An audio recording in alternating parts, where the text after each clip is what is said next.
Logic 0, the answer string. Okay, so we're going to continue with the previous example and convert this into an answer string. So the first thing we're going to do is we're going to put an opening tag here that says table. So for any kind of table, we're going to put an opening tag that says table.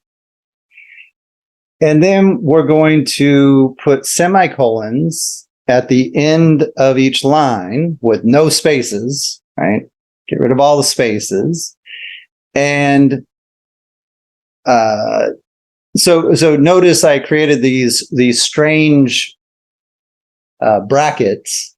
This is an open square bracket with a closed curly brace, and an open curly brace with a closed square bracket.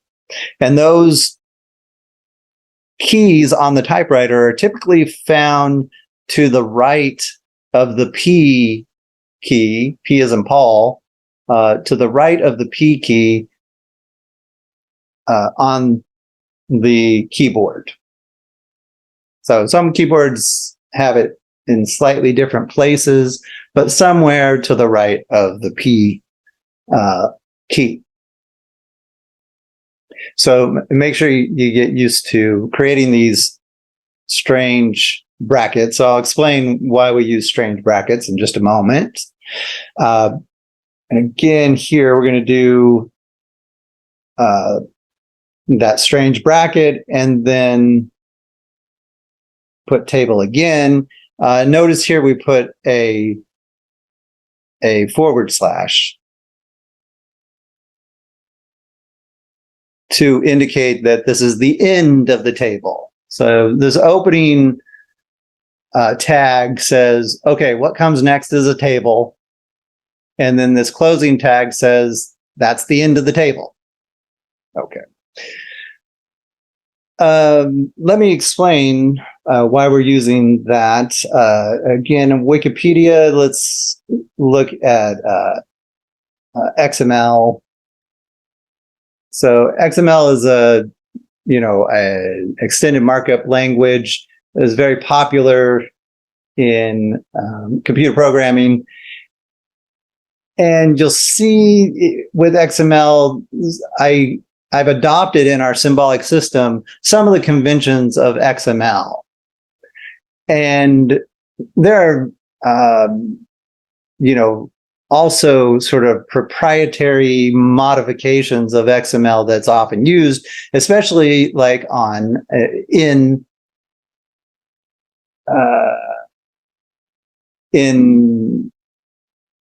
Wikipedia. So notice, and this is very common, that tags are in a modified version of XML. Tags use angle brackets. And so this tag right here, ref, is for reference.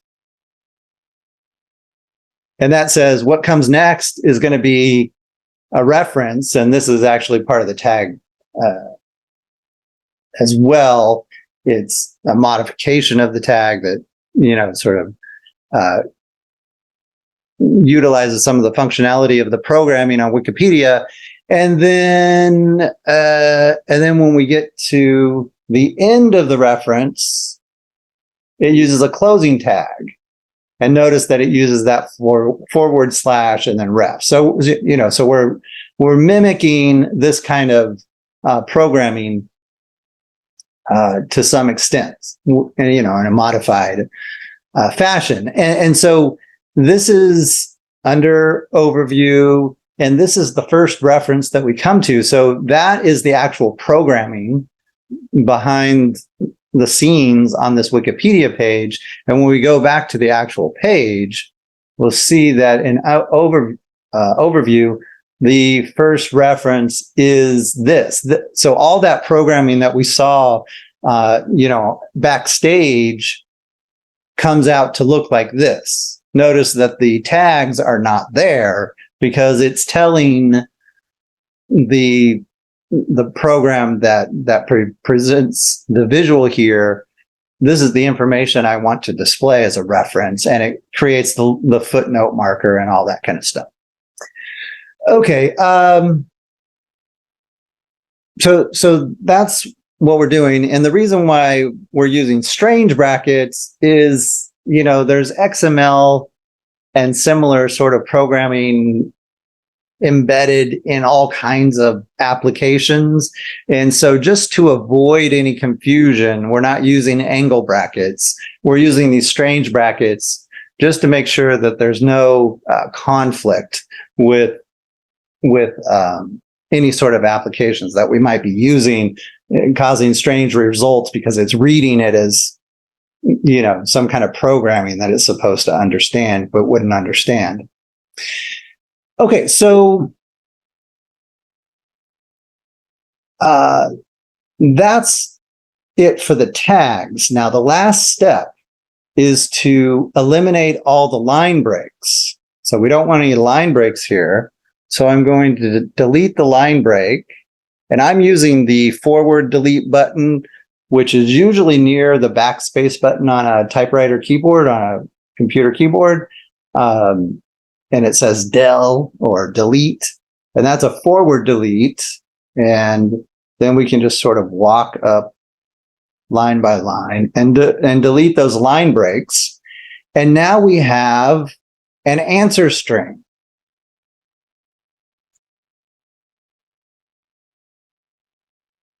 So the answer string for that example that we've been doing is this. And so what you're going to do after creating this answer string is make sure you just copy what is